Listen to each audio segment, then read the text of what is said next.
Tanjiro बस अपने raw talent और स्ट्रॉन्ग विल के दम पे लड़ सकता है। उसके पास कोई भी फोर्ड नहीं है और ना ही फोर्ड यूज करने की कोई टेक्निक या फिर ट्रेनिंग। अगेंस्ट यानी हाशिरा ये वाला तांजीरो कंप्लीटली पीछे है in speed, skills and technique. But एक हाशिरा है जिसको तांजीरो सरप्राइज कर सकता है, द लव हाशिरा मित्सुरी, जो अपने काइंडनेस के लिए जानी जाती है। तो वो तांजीरो को बच्चा समझ के उसको ज्यादा सीरियसली लेगी नहीं और तांजीरो फिर उसको ऑफ गार्ड ले सकता है और एक लकी हिट मार सकता है उसको, जो उसको काफी सरप्राइज कर देगा। बट एक अटैक से वो ऑब्वियसली मित्सुरी को नहीं हरा पाएगा और उस अटैक के बाद मित्सुरी सीरियस हो जाएगी और तांजीरो को इंस्टेंटली हरा देगी। But what about Shinobu the insect killer? उसका पूरा फाइटिंग स्टाइल बस उसके पॉइजन पे रिलाई करता है, जो ह्यूमंस पे तो यूजलेस है, वो बस डीमंस पे काम करता है, जो तांजीरो के अगेंस्ट उसको एक डिसएडवांटेज देता है। तो क्या तांजीरो उसको हरा सकता है? Obviously not. पॉइजन नहीं तो क्या हुआ? उसकी लाइटनिंग फास्ट स्पीड और स्पोर्ट चलाने की स्किल भी है, जो इनफ होगी तांजीरो को टेक डाउन करने के लिए। तो यहाँ पे तांजीरो इस फॉर्म में सारे हाशिरात से हार जाएगा। Next level 2 Tanjiro. यहाँ तांजीरो ने उरुकोदाकी के अंदर ट्रेन किया है फॉर 2 इयर्स और उसने सारे वाटर ब्रीथिंग के फॉर्म्स को मास्टर कर लिया है। तो ऐसा ये मतलब है कि ये वाला तांजीरो फर्स्ट लेवल के कंपेयर में बहुत ज्यादा स्ट्रॉन्ग है। बट यहाँ पे भी ट्विस्ट है, उल्टा ये वाली ट्रेनिंग तांजीरो का चांस कम कर देगी अगेंस्ट यानी हाशिरा, क्योंकि उसने अपना अनप्रेडिक्टेबल नेचर खो दिया है और अब वो एक रूल बुक को फॉलो करके लड़ेगा, ना कि अपने खुद के दिमाग और अनप्रेडिक्टेबल नेचर से। और अब जब वो same common rule book follow करके लड़ रहा है, जो सारे हाशिरात ने ऑलरेडी रट के बैठे हैं, तो तांजीरो का 0 चांस है अगेंस्ट यानी हाशिरा। वो अभी भी एक स्टूडेंट है इन हाशिरास के सामने, बट नो डाउट वो स्ट्रॉन्ग बना है, वो डीमंस को आराम से स्ले कर सकता है, but not Hashira level. Mitsuri के सामने फाइट सेम होगी फर्स्ट लेवल जैसे ही, बट शिनोबू के सामने वो थोड़ा लंबा टिकेगा अपने स्पोर्ट्स स्किल्स की वजह से। बट ऑब्वियसली शिनोबू की स्किल तो स्पीड तांजीरो को इजीली ओवरवेलम कर देगी और तांजीरो अगेन बहुत जल्दी हार जाएगा। सो अगेन लेवल 2 तांजीरो वापस सारे के सारे 9 हाशिरा से हार जाएगा, but he stronger than before. Next level 3 Tanjiro. तो ये वाला तांजीरो बहुत ज्यादा स्ट्रॉन्ग है अगर हम पहले के 2 लेवल से कंपेयर करें, क्योंकि ये वाले तांजीरो के पास सन ब्रीथिंग है और साथ ही वो इनविजिबल वर्ल्ड में भी आ सकता है जस्ट लाइक योरिची। बाकी अगर आपको स्ट्रेंथ की लेवल कंपेयर करनी है तो ये वाला तांजीरो इंफिनिटी कैसल की ये वाली फाइट जितना ही पावरफुल है। तो देखते हैं कि ये वाला तांजीरो कितने हाशिरास को टेक डाउन कर सकता है। First Shinobu. शिनोबू के पास 2 चीजें, एक है उसकी स्पीड और दूसरा उसका पॉइजन। तो पॉइजन का तो यहाँ पे कुछ भी काम नहीं आने वाला है, बट उसकी स्पीड भी उसको एक लिमिट तक एडवांटेज देगी, क्योंकि तांजीरो भी ये लेवल पे काफी ज्यादा फास्ट हो गया है और साथ ही तांजीरो के पास इनविजिबल वर्ल्ड भी है, तो वो इनविजिबल वर्ल्ड और साथ ही अपने स्पोर्ट्स स्किल्स को यूज करके शिनोबू को इजीली टेक डाउन करेगा। तो दैट्स वन हाशिरा डाउन। दादी ये क्या होता है? 9 बज गए। ये चीज ध्यान रखो कि मित्सुरी के पास भी डीमन स्लेयर मार्क है, जो उसकी स्ट्रेंथ को नेक्स्ट लेवल पे लेके चले जाएगा।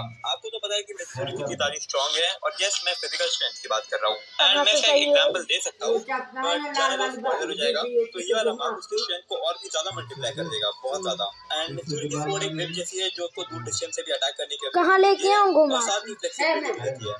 लेकिन मित्सुरी ने अगर अपने वेब अटैक्स तांजीरो के अगेंस्ट यूज किए तो तांजीरो इनविजिबल वर्ल्ड में जाके इजीली काउंटर कर लेगा उसकी स्पीड को और इजीली उसके अटैक को भी डॉज कर लेगा। But Mitsuri won't give up, वो वेब अटैक पे वेब अटैक लॉन्च करती रहेगी तांजीरो के ऊपर और तांजीरो भी उसको काउंटर करते रहेगा। बट इनविजिबल तांजीरो मित्सुरी से पहले एक डॉज हो जाएगा और साथ ही वो इंजर्ड हो जाएगा। तो क्या इसका ये मतलब है कि मित्सुरी तांजीरो को हरा देगी? आई मीन नहीं, क्योंकि देखो तांजीरो अपना डीमन स्लेयर मार्क और साथ ही हिनोकामी कागुरा एक साथ यूज करेगा, जिससे वो एग्जॉस्ट होने से पहले ही मित्सुरी को टेक डाउन कर लेगा।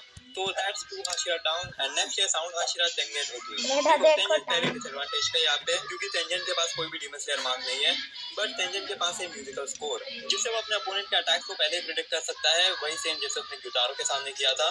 तो देखो ऑनेस्टली वो तेंजन बाकी हाशिरा के कंपेयर में इतना स्ट्रॉन्ग नहीं लगता है, बट स्टिल उसे अपनी म्यूजिकल स्कोर यूज करके ग्युटारो को काफी अच्छी टक्कर दी थी, वो भी बिना एक हाथ के। तो क्या तेंजन का कोई चांस बनता है तांजीरो के सामने? ऑब्वियसली नहीं, क्योंकि देखो तांजीरो के पास ट्रांसपेरेंट वर्ल्ड है और तेंजन को पहले बहुत देर तक टिकना होगा तांजीरो के सामने, जिससे वो म्यूजिकल स्कोर को यूज कर पाए, जो ऑब्वियसली पॉसिबल नहीं है तांजीरो के सन ब्रीथिंग और ट्रांसपेरेंट वर्ल्ड के सामने। So that's 3 Hashira down. Next है 3 हाशिरा रेनगोकू। तो देखो जो पॉइंट पे रेनगोकू मरा था उसने डीमन स्लेयर मार्क को अवेकन नहीं किया था, तो ये फाइट में भी उसके पास कोई भी डीमन स्लेयर मार्क नहीं होगा, जो उसको पहले ही डिसएडवांटेज पे डाल देगा। बट अब आप लोग सोच रहे होंगे कि रेनगोकू की फ्लेम ब्रीथिंग उसको तांजीरो के सन ब्रीथिंग के सामने एडवांटेज देगा, बट मैं बता दूं कि ऐसा कुछ भी नहीं है, क्योंकि ये दोनों ही ब्रीदिंग फॉर्म बहुत डिफरेंट है from each other. Sun breathing original breathing है और दूसरे side flame breathing sun breathing से ही बनी है, तो ऑब्वियसली सन ब्रीदिंग दिखने में तो सेम होगी फ्लेम ब्रीदिंग के कंपेयर में, बट सन ब्रीदिंग काफी सारी सुपीरियर रहती है ब्रीदिंग के कंपेयर में। तो तांजीरो की सन ब्रीदिंग और ट्रांसपेरेंट वर्ल्ड के सामने रेनगोकू ज्यादा देर टिक नहीं पाएगा और हार जाएगा। So that's another Hashira down and अब बस 5 हाशिरा बचे। नेक्स्ट है मिस्ट हाशिरा मुइचिरो। तो देखो यहाँ पे मुइचिरो का पगड़ा ज्यादा भारी है तांजीरो के कंपेयर में, क्योंकि मुइचिरो के पास भी ट्रांसपेरेंट वर्ल्ड है जस्ट लाइक तांजीरो, और साथ ही वो भी अपने ब्लेड को रेड कर सकता है जस्ट लाइक तांजीरो।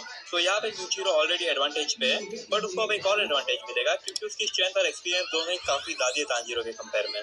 तो अब तांजीरो के जैसे ही सेम ट्रांसपेरेंट वर्ल्ड और रेड ब्लेड वाली एबिलिटी मुइचिरो के पास भी है, तो वो तांजीरो को आराम से हरा देगा, क्योंकि बस सन ब्रीथिंग के दम पे मेरे को नहीं लगता कि तांजीरो मुइचिरो को हरा पाएगा, क्योंकि जैसे मैंने बोला कि मुइचिरो का स्ट्रेंथ और एक्सपीरियंस नेक्स्ट लेवल पे तांजीरो के कंपेयर में।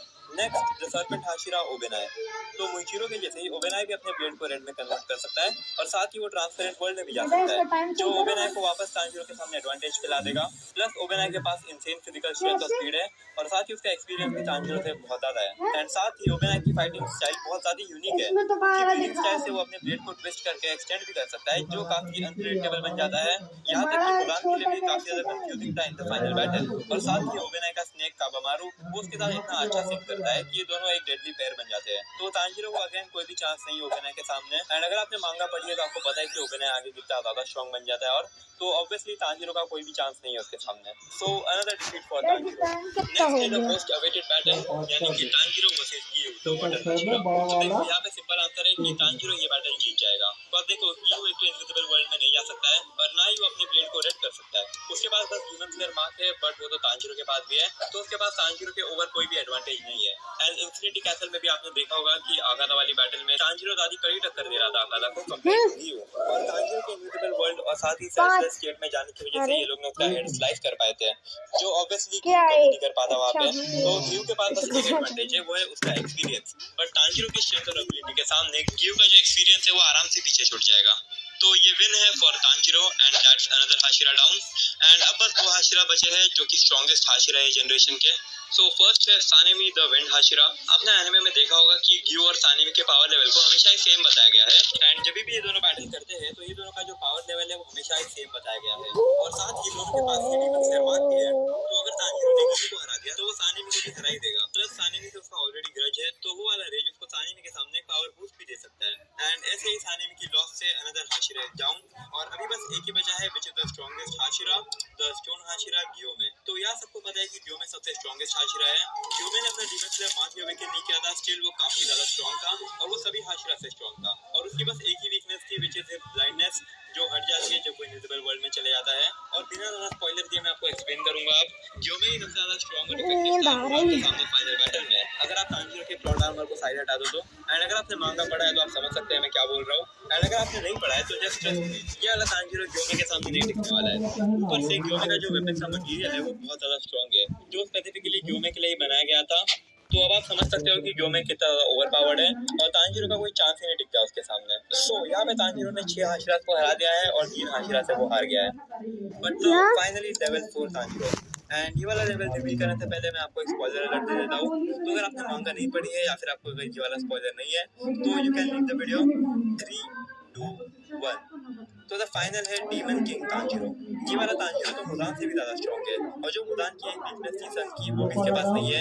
ये वाला तांजीरो सन में इम्यून भी है, यानी कि उसको कोई भी हरा सकता है। तो एक भी हाशिरा का यहाँ पे चांस ही नहीं टिकता है, और अगर सारे हाशिरा एक साथ भी तांजीरो से लड़ेंगे तो भी वो लोग उसको नहीं हरा पाएंगे। एंड अगर मांगा में तांजीरो को अपनी कॉन्शियसनेस वापस नहीं आती तो सबका ही खेल खत्म था वहाँ पे।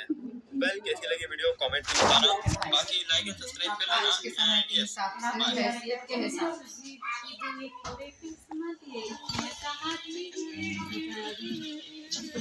सही में भाभी